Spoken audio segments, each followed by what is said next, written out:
लोगों के बीच में अपना समय बिताते हुए वो 84 साल की उम्र में उन्होंने इस दुनिया को अलविदा कहा। और अब ये जो तस्वीरें आप देख पा रहे हैं डॉक्टर APJ अब्दुल कलाम के पार्थिव शरीर की, जो कि वायुसेना के विशेष विमान के माध्यम से दिल्ली से आज सुबह मदुरई होता हुआ अब रामेश्वरम पहुंचा है और वहां पे ये उनका पार्थिव शरीर है।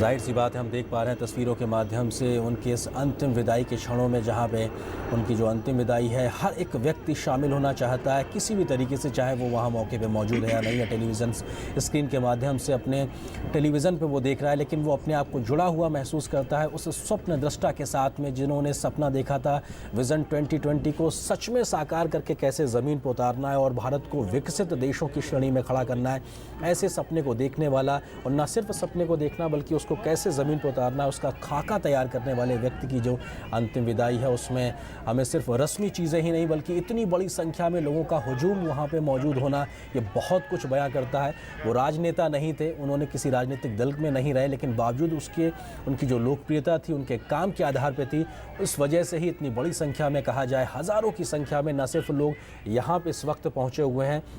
उनके पार्थिव शरीर की एक झलक पाने के लिए दूर से ही दर्शन कर रहे हैं, उनको नमन करने की कोशिश कर रहे हैं, बल्कि उस जगह पे भी कल से या कहा जाए आज सुबह से हज़ारों की संख्या में लोगों का तांता लगा हुआ है, जहां पे अंतिम दर्शनों के लिए पूर्व राष्ट्रपति APJ अब्दुल कलाम जी का पार्थिव शरीर रखा जाएगा। तिरंगे झंडे में लिपटा हुआ शरीर ये दर्शाता है कि उस व्यक्ति की शख्सियत जिसने देश के मान और सम्मान को बढ़ाने के लिए कितने अहम काम किए, चाहे वो रक्षा मंत्रालय में रह के एक वैज्ञानिक के तौर पर, सलाहकार के तौर पर उन्होंने देश की रक्षा पंक्ति को कितनी ही ब्रह्मास्त्र या पृथ्वी जैसी मिसाइलों से लैस किया हो, या इसरो में रह के जिन्होंने योगदान दिया हो, आज राष्ट्र उनके इस योगदान को ना भूल पाने वाले उस क्षण में अपने आप को मौजूद पा रहा है, जिस बात का जिक्र हर आबो ख़ास किसी ना किसी तरीके से कर रहा है। ये वो लम्हा है जब एक ऐसे व्यक्ति की विदाई होती है जिसे हर एक व्यक्ति शायद नमन करना चाहता है। तिरंगे में लिपटा हुआ शरीर बहुत कुछ बयां करता है। ये वो बयां करता है कि आखिर इस व्यक्ति ने कितना कुछ दिया है इस देश को, समाज को, और जिसको लौटाने के लिए ज़रूरत है उस हर एक व्यक्ति का, जो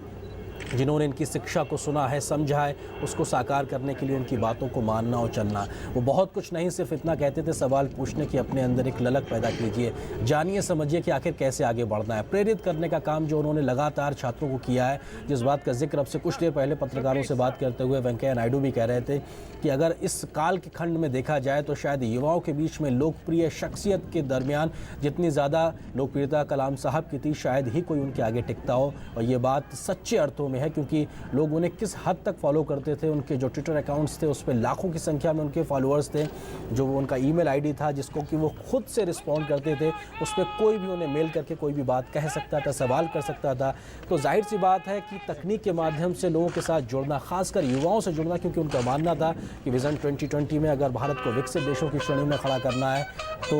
युवाओं के कंधों पर सबसे ज़्यादा जोर है, और उनको इस सोच के साथ आगे बढ़ाना है कि आखिर देश को कैसे आगे ले जाना है।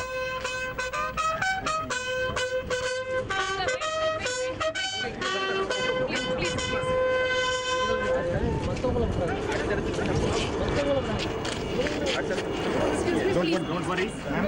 This is Doordarshan. Except for Doordarshan. Take, but don't. Yeah.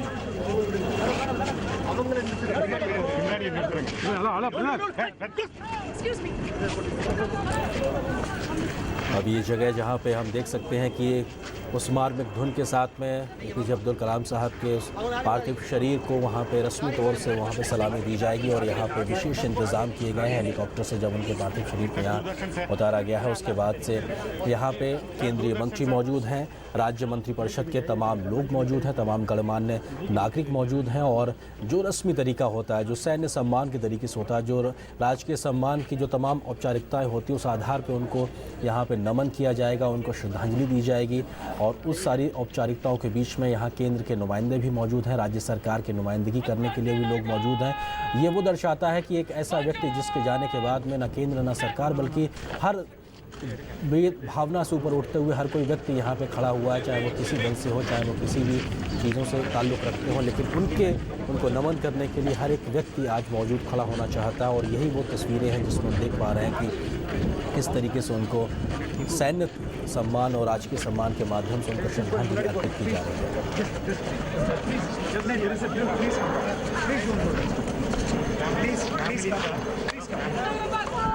और हम देख सकते हैं कि मीडिया के बीच में भी इस वक्त एक तरीके से कोशिश होती है कि हर इस एक लम्हे को कैद करने, क्योंकि ये एक लम्हा अपने आप में एक महज गुजरता वक्त का एक सेकंड या फ्रेम नहीं बल्कि एक ऐतिहासिक लम्हा कह सकते हैं, क्योंकि इस क्षण को कैद करना और तस्वीरों के माध्यम से जीवित रखना बहुत कुछ ज़रूरी है। और ये बहुत तस्वीरें कह सकते हैं जो एक्सक्लूसिव तस्वीरें आप दूरदर्शन के माध्यम से ही आप इस वक्त अपनी टेलीविज़न स्क्रीन पर देख पा रहे हैं। और इतने करीब से पार्थिव शरीर के दर्शन जो लोग टेलीविज़न स्क्रीन के माध्यम से कर सकते हैं वो देख पा रहे होंगे। तिरंगे में लिपटा हुआ पूर्व राष्ट्रपति APJ अब्दुल कलाम साहब का पार्थिव शरीर, और वहाँ पे उनको नमन करने के लिए इस वक्त हालांकि सुबह के तयशुदा कार्यक्रम के आधार पे किन्हीं वजहों से कुछ कार्यक्रम देरी से चल रहा है, क्योंकि 1 बजे के तयशुदा कार्यक्रम के आधार पे उनके पार्थिव शरीर को उस जगह पे होना था जहाँ पे वो जनता के अंतिम दर्शनों के लिए रखा जाना था।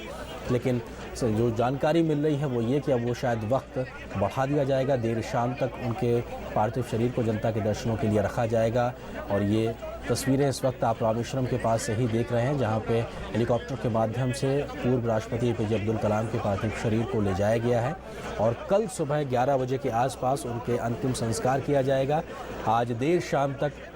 जनता के दर्शनों के लिए उनके पार्थिव शरीर को रखा जाएगा और उसके बाद में उनके घर पर उनके शरीर को, जो कि हाउस ऑफ कलाम के नाम से जाना जाता है, वहाँ पे उनके पार्थिव शरीर को रखा जाएगा। रात भर उनका पार्थिव शरीर उनके घर पे ही रहेगा। सुबह 11 बजे के आसपास जो जगह तय की गई है परिवार के माध्यम से, वहाँ पे उनको सुपुर्द खाक किया जाएगा। जो औपचारिकताएँ होती हैं, चाहे वो राजकीय सम्मान के आधार पर कहा जाए या उनके धार्मिक मजहबी तरीके से जो सब चीज़ें ज़रूरी हैं वो सब चीज़ें की जाएंगी। और कल के इस कार्यक्रम में शिरकत करने के लिए प्रधानमंत्री नरेंद्र मोदी भी वहाँ पे पहुँचेंगे सुबह 10:30 बजे के आसपास। इसके अलावा तमाम राज्यों से मंत्री या कहा जाए मुख्यमंत्री और अन्य गणमान्य लोग भी पहुँचेंगे। तो जाहिर सी बात है ऐसी स्थिति में सुरक्षा के भी पुख्ता इंतजाम भी किए गए हैं, क्योंकि हर न सिर्फ गणमान्य लोगों की एक बड़ी फहरिस्त है जो कि उनकी इस अंतिम यात्रा में शामिल होना चाहते हैं, बल्कि हज़ारों लाखों की संख्या में ऐसे लोग भी, आम लोग भी मौजूद हैं जो उनके अंतिम दर्शनों के लिए अभी से ही उमड़े हुए हैं। और कल तक ये सिलसिला लगातार कायम रहने वाला है। उस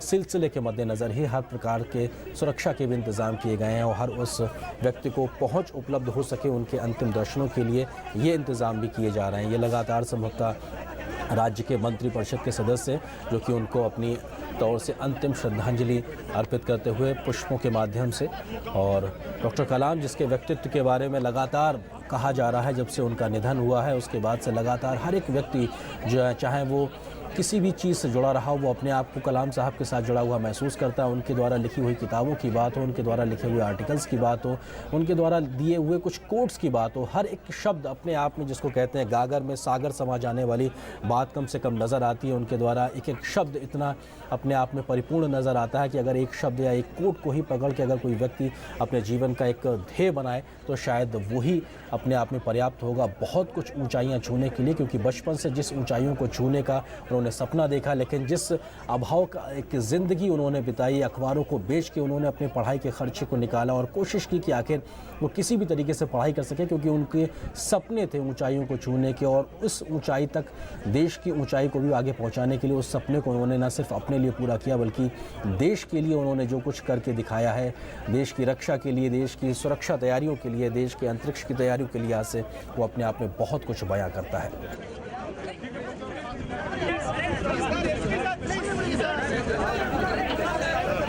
और ये वो जगह है जो अपने आप में, यहाँ पे भले ही इस वक्त तस्वीरों में हमें तमाम गणमान्य लोग नज़र आ रहे हों, सुरक्षाकर्मी नज़र आ रहे हों, प्रेस रिपोर्टर्स नज़र आ रहे हों, लेकिन सुदूर जो ये पूरा जगह है, जो हेलीपैड के तौर पे बनाई गई है, इसके चारों तरफ हज़ारों की संख्या में लोग वहाँ पे मौजूद हैं, आम लोग जो कि यहाँ पे आए हुए हैं अंतिम दर्शनों के लिहाज से। तो ये वो बात बयां करता है अपने आप में कि आखिर कलाम साहब की शख्सियत क्या थी, क्योंकि रामेश्वरम वो जगह है, उनका गृह नगर, जहाँ पर उन्होंने जन्म लिया, एक लंबा समय उन्होंने बिताया और उस लंबे समय के दरमियान न सिर्फ उनके पारिवारिक बल्कि अपने जो एक जो सर्किल होता है, दोस्त हों या उनके अपने जो ख़ास लोग हों, उनके साथ एक लंबा वक्त उन्होंने बिताया। वो यादें आज भी लोगों के जहन में ज़िंदा हैं। और जब उन्होंने राष्ट्रपति के तौर पर, देश के 11वें राष्ट्रपति के तौर पर शपथ ली थी, उसके बाद से रामेश्वरम में भी खुशी की लहर एक देखी गई कि लोगों को ये लगा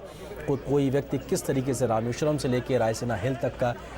सफ़र तय कर सकता है, तो लोग अपने आप को जुड़ा हुआ महसूस करते हैं। हमारी सही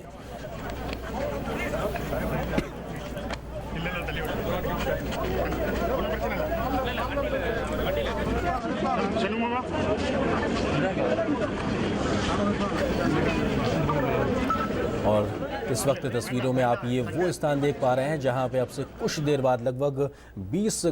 किलोमीटर की दूरी के बाद में जो सफ़र तय करके पूर्व राष्ट्रपति APJ अब्दुल कलाम साहब का पार्थिव शरीर यहां पे पहुंचेगा। ये वो जगह है जहां पे अंतिम दर्शनों के लिए आम लोगों के लिए पार्थिव शरीर को रखा जाएगा और यहाँ पे हज़ारों की संख्या में लोग सुबह से ही मौजूद हैं और अब से कह सकते हैं कि बामुश्किल लगभग शायद 1 घंटे के अंतराल में उनका पार्थिव शरीर इस जगह पे पहुँचेगा और यहाँ पे लोग सुबह से जो मौजूद हैं उनके अंतिम दर्शनों को कर पाएंगे।